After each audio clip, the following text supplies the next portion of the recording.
Salam berjumpa kembali Bapak Ibu, saudara-saudariku, sahabat-sahabat yang terkasih dalam Tuhan. Pada kesempatan ini kita kembali lagi saya ajak untuk mempersiapkan sedikit waktu kita mendengarkan sabda Tuhan yang kita ambil dari Penginjil Matius bab 25 ayat 14 sampai 30. Perumpamaan tentang talenta. Sebab hal kerajaan surga sama seperti seorang yang mau bepergian ke luar negeri, yang memanggil hamba-hambanya dan mempercayakan hartanya kepada mereka. Yang seorang diberikannya 5 talenta, yang seorang lagi dua, dan yang seorang lagi 1, masing-masing menurut kesanggupannya, lalu ia berangkat. Segera pergilah hamba yang menerima 5 talenta itu. Ia menjalankan uang itu, lalu beroleh laba 5 talenta. Hamba yang menerima 2 talenta itu pun berbuat demikian juga, dan berlaba 2 talenta. Tetapi hamba yang menerima 1 talenta itu pergi dan menggali lubang di dalam tanah, lalu menyembunyikan uang tuannya. Lama sesudah itu pulanglah tuan hamba-hamba itu, lalu mengadakan perhitungan dengan mereka.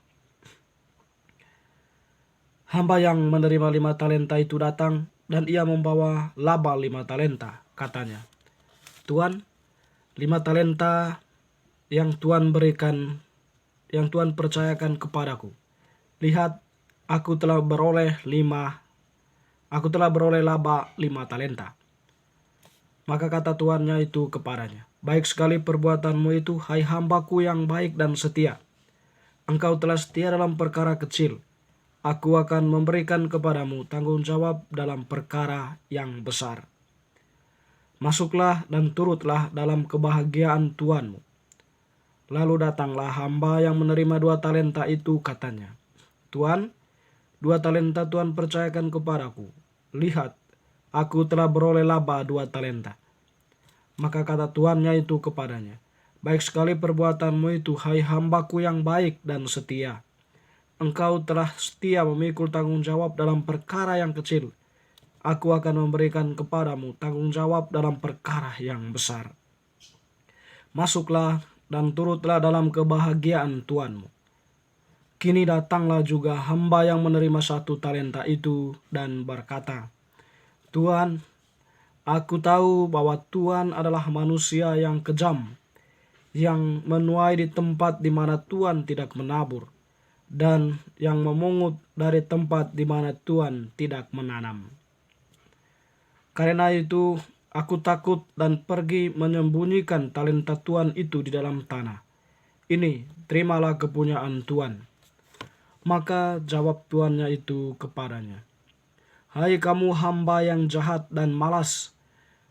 Jadi kamu sudah tahu bahwa aku menuai di tempat di mana aku tidak menabur, dan memungut di mana aku tidak menuai, dan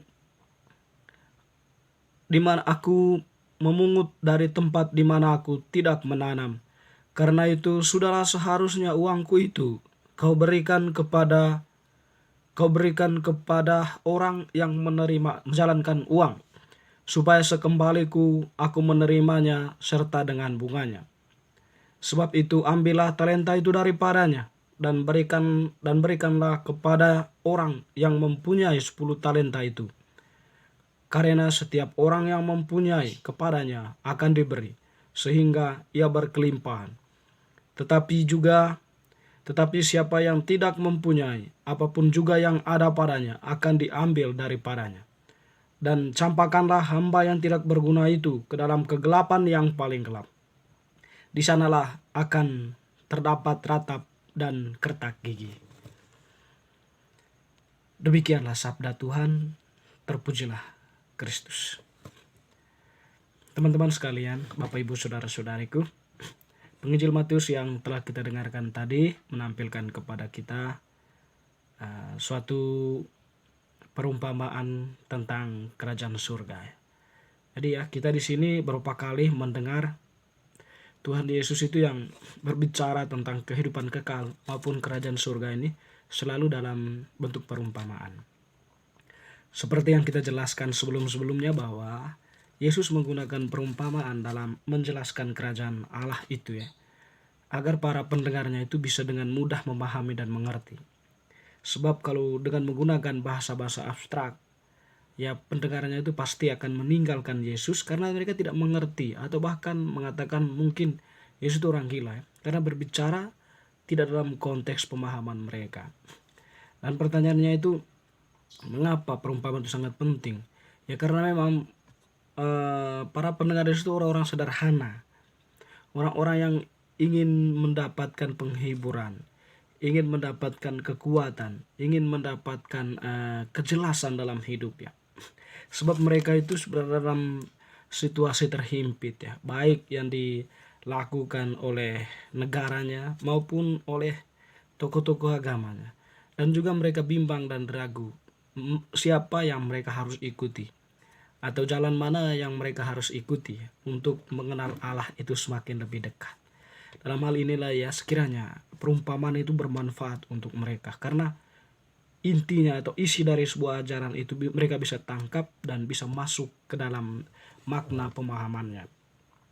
Perumpamaan hari ini ya tentang talenta. Jadi talenta itu kita pahami sebagai sebuah kemampuan ya atau sebuah anugerah rahmat yang diberikan oleh Tuhan ya kepada kita. Dalam konteks iman kita memahami ini, dan penginjil Markus menampilkan ini ya hendak mengatakan kepada kita bahwa dalam hidup ini di awal kita diciptakan Allah sudah memberikan kita potensi talenta dalam diri kita masing-masing ya. Jadi talenta itu sudah ada dalam diri kita. Dan bagaimana cara kita kemudian ya untuk mengembangkannya. Setiap orang yang sadar akan dirinya mempunyai talenta, pasti dia akan berusaha keras untuk mengungkapkan talenta itu ya. Sedemikian rupa ya melalui belajar terus menerus, lalu kemudian ya berlatih terus menerus sehingga pada akhirnya dia bisa menemukan, oh ini talenta saya, bisa mengenal oh ini bakat saya dan kemampuan saya. Nah, kalau sudah sampai pada pemahaman pengenalan tentang itu, maka ya di saat itulah kita orang tersebut kemudian ya bisa mengembangkan dirinya dengan lebih baik ya. Sedangkan orang yang malas dan orang yang ingin tidur-tiduran saja tentu tidak akan mampu menggali talentanya dan tidak akan mengenal talentanya seperti apa, sehingga mereka itu seperti katak dalam tempurung, terhimpit terus menerus, merasa diri itu kecil, merasa diri tidak apa-apa. Padahal dalam dirinya sudah dianugerahkan talenta. Jadi talenta itu sudah dianugerahkan dari Tuhan, dari kerajaan itu, dari sejak kita diciptakan. Dan setiap orang yang mengembangkan itu ya tentu dia menjalankan rahmat Allah atau perintah Allah itu ya dalam kehidupan nyata ya. Dan tentunya bahwa talenta yang dikembangkan itu ya harus berbuah, berguna bagi untuk orang lain, berguna untuk diri sendiri, dan juga ya tentu semuanya itu ya demi kemuliaan Allah. Jadi talenta itu kemudian bukan sesuatu yang kita sembunyikan ya. Itu bukan sesuatu yang kita kembangkan hanya untuk diri sendiri, tidak. Tetapi paling tidak talenta yang kita peroleh itu merupakan sebuah anugerah cuma-cuma dari Allah yang kita pahami, yang kita kenal, lalu kita kembangkan dalam kehidupan kita dan pergunakan itu untuk sesama, untuk orang lain, untuk memuliakan Tuhan. Kita mengenal begitu banyak olahragawan Indonesia kita ya, serius dalam bidang badminton ya. Jadi tentu itu merupakan talenta bakat yang mereka punya. Tentu itu tidak lahir begitu saja ya. Selain mereka berusaha menggali terus menerus, belajar terus menerus sehingga mereka ya menjadi pemain top dunia ya, atau menjadi pemain terkenal di dunia. Tidak hanya Indonesia tapi dunia. Ataupun pesepak bola gitu kan. Jadi mereka itu semua yang mempunyai kemampuan, bakat dalam dirinya. Mereka kembangkan itu dengan berlatih terus menerus, belajar terus menerus mereka, sehingga mereka kemudian menjadi orang terkenal. Dan tentunya bahwa mereka bisa menghidupkan keluarganya, orang-orang di sekitar, dan siapa saja yang mereka bantu. Teman-teman, saudara-saudariku, semoga bacaan hari ini ya semakin meneguhkan iman kita untuk mengenal diri kita, mengenal talenta yang ada dalam diri kita, mengenal kemampuan kita. Tidak hanya mengenal tetapi berusaha untuk mengungkapkannya dengan melalui aktivitas belajar terus-menerus, latihan terus-menerus. Hingga pada akhirnya talenta itu pun bisa terungkap ya. Dan yang paling penting, rendah hati dan terus berjuang, terus bekerja. Jangan berhenti ketika satu raih kita peroleh, tapi berjuanglah terus menerus sambil berdoa kepada Yang Maha Kuasa. Amin.